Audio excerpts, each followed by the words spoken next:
खाने को पैदा करने वाला खुदा है। कभी सोच अपने बारे में गौर कर, तू क्या था, तेरी औकात क्या थी? तू तो कुछ भी नहीं था।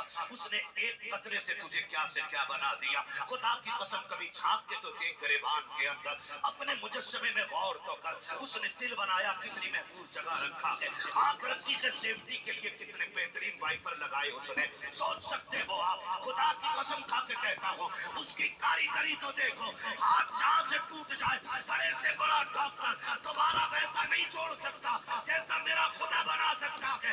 इसलिए कि कायनात को पैदा करने वाला मेरा खुदा है। जब तेरे खेत के अंदर दाना उगा था तब तू कहता खुदा का शुक्र है। पूरा पौधा बना था, तू कहता खुदा का शुक्र है। बाल लंबी आई, कहता खुदा का शुक्र है। फसल कट के आ गई, उस ज़कात निकाल के दे देता। मैं कसम खा के कहता हूँ, अल्लाह तो ये कहता है तुम ज़कात को तुम्हारे माल की जिम्मेदारी दे दी है, हिफाजत मैं करूंगा। आग कभी न लगती, तबाही कभी न आती, सैलाब नहीं आते। हमने ज़कात देना बंद की, इसलिए सैलाबों ने बर्बाद किया। हमने हक देना बंद किया गरीबों का, चोरी हो गए सारे माल। बदलो अपने रवैये, सब कुछ खुदा का समझो। जो उसका हक है उसे दे दो, जो तुम्हारा है वो तुम ले लो। खुदा की कसम, न तुम मारे जाओगे न गरीब बेटियां मारी जाएंगी।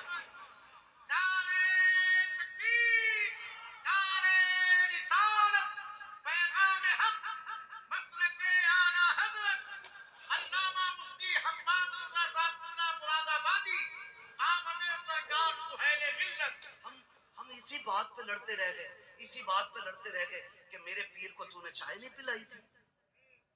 मेरा पीर आया, वो उठ के खड़ा नहीं हुआ था। यही लड़ते रह गए। दर्द रखो यार, आज जागना जरूरी है। जागना, जागने का मतलब ये नहीं हम बम फेंकेंगे। हम हुजूर के मानने वाले लोग हैं, हम हुजूर से सीखेंगे। या रसूल अल्लाह, जब सितम हो तब क्या किया जाए? वो जिंदगी भी तो मेरे हुजूर की है, वो जिंदगी भी तो मेरे हुजूर की है। यार मरना, हुजूर को क्या मुंह दिखाएंगे? या रसूल अल्लाह, बेटियां गुर्बत की वजह से बाप की दहलीज पे बैठी रही, बाल सफेद हो गए, अब्बा फांसी लगाना चाहता था, बेटी छोड़ के चली गई, मजहब ही बदल लिया। हुजूर पूछेंगे बता क्या रहा तेरी दौलत का? मेरी उम्मत की बेटियां मजहब बदलती रही और तू पैसे पे सांप बन के बैठा रहा। होगा कोई जवाब हमारे पास? होगा कोई जवाब? जिंदगी ऐसे नहीं कटती। खुदा की कसम, 12वीं का महीना है, 12वीं वाले ने आकर के बेटियों को एहतराम बख्शा, एहतराम बख्शा मेरे नबी ने। हमें क्या करना है? जानते हो क्या करना है? सहाबा फरमाते हैं महफिल लगी है, हुजूर बैठे। तवज्जो भाई, हुजूर बैठे, मैं बताने लगा हूं। मेरी तकरीर तबे यार को बेचैन करती है। सबब क्या है? वही कहता हूं जो दिल पर गुजरती है।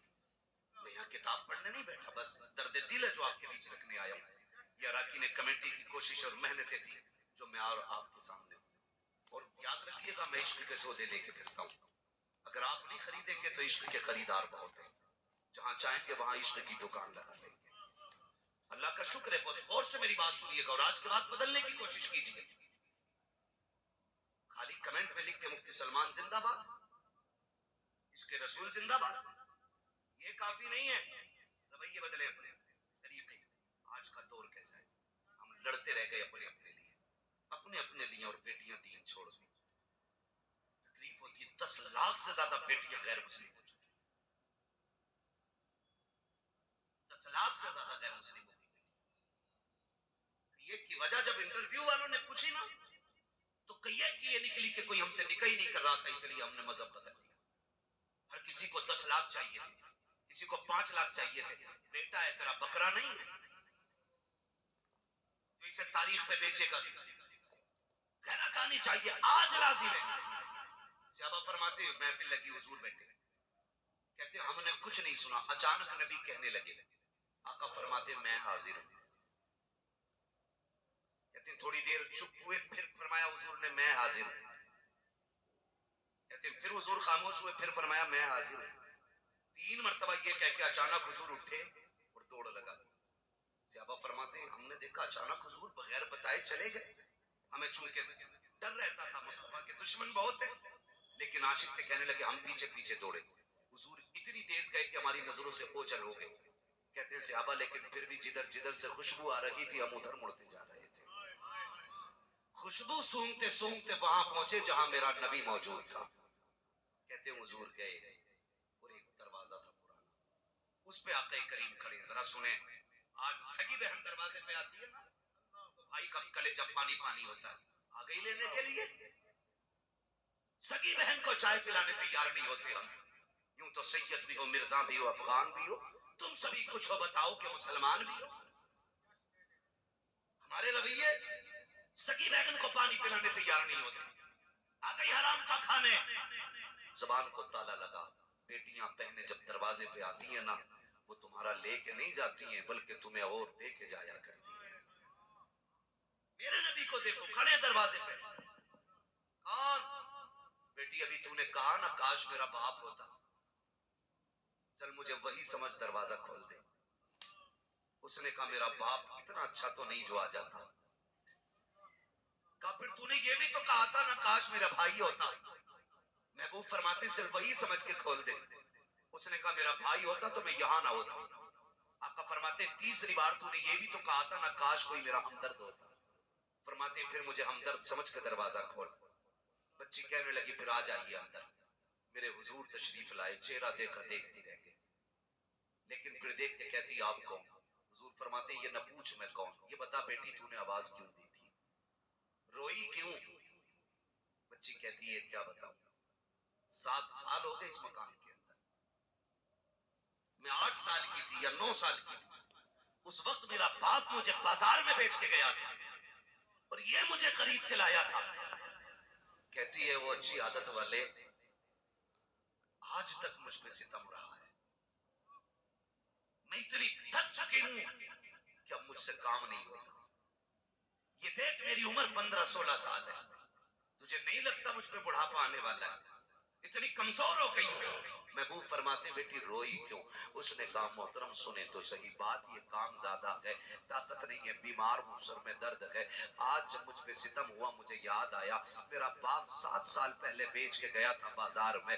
کاش میرے باپ نے مجھے بیچا نہ ہوتا، اور اگر بیچا تھا تو آج دیکھ لیتا، میری حالت دیکھتا تو یہاں رہنے نہ دیتا. جب اس نے اپنا حال دل بتایا ہے نبوت والی آنکھوں سے آنسو برسنے لگ جاتے ہیں. خدا کی قسم 2 منٹ اخبار پڑھ کے ہم تھوڑی دیر ٹینشن کر کے نظر انداز کر دیتے ہیں. میرے نبی کا کردار دیکھو. جب بچی نے رونا شروع کیا ہے آقا کریم صلی اللہ تعالیٰ علیہ وسلم فرماتے بیٹی مالک کون ہے؟ کہا ایک یہودی میرا مالک ہے. کہا کہاں رہتا ہے؟ کہا آپ کیا کرو گے پوچھ کے؟ میرے نبی فرماتے ہیں بیٹی میں تجھے آزاد کرانے آیا ہوں. اتنا سنا بچی کہتی ہے یہاں کون کس کے درد بانٹتا ہے، کون کس کے دکھ بانٹا کرتا ہے؟ میرے نبی نے کہا تھا بیٹی میں آیا ہوں. صحابہ سے کہتے ہیں سامان اکٹھا کیا جائے. سارے سامان کی گٹری باندھی گئی. کان کھول کے سننا پیارے، انداز بیان میرا بہت شوق نہیں ہے، شاید کہ اتر جائے تیرے دل میں میری بات. جب ساری گٹری باندھی گئی آقا کریم نے بیٹی کا ہاتھ پکڑا گئے، لے کر کے چلے گئے. صحابی گٹری لے کے جا رہے ہیں. آقا کہتے ہیں یہ گٹری کس کی ہے؟ آقا اس بچی کا سامان ہے. میرے نبی کہتے ہیں لاؤ یہ سامان ہمیں دے دو. کیا کرو گے؟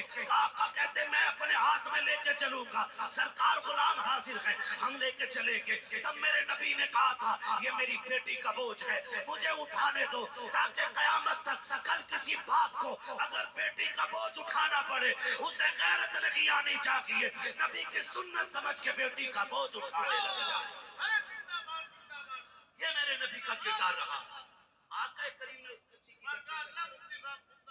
بھائی یہاں نہیں، مسجد میں نہیں، بستر پہ لیٹ کے فیصلہ کرنا تو کتنا بڑا عاشق ہے حضور کا. یہ تو تیرا بستر بتائے گا تو نے کتنی غلامی کا حق ادا کیا. زبانیں لمبی ہوتی ہے، چوک میں بیٹھ کے پنچ بن جاتے ہیں. جی میرے سامنے کوئی ٹکتا نہیں. اوقات میرے ہوئے نامور بے نشاں کیسے کیسے، زمین کھا گئی آسماں کیسے کیسے. حیثیت کیا ہے، اوقات کیا ہے ہماری؟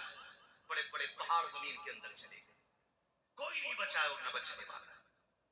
او بھائی جب اتنی بات میرے نبی نے کہی صحابہ رونے لگ گئے. کہ لاؤ یہ گٹری میری بیٹی کی ہے، میں نے اسے بیٹی کہا، لاؤ مجھے دو تاکہ قیامت تک کوئی باپ بیٹی کا بوجھ اٹھا کے چلے اسے غیرت نہیں لگنی چاہیے. وہ فخر سے کہے بیٹیوں کا بوجھ اٹھانا یہ غیرت کی بات نہیں، مدینے والے کی سنت کا طریقہ ہے. حضور نے گٹری لے کے چلے. بچی ساتھ جا رہی. پہلی بار کسی نے بیٹی کہہ کے آواز دی تھی. بچی گئی، بستی سے باہر نکل گئے. بستی کے باہر ایک بڑا مکان تھا. بچی نے کہا وہ جو مکان ہے نا وہ میرے مالک کا مکان ہے.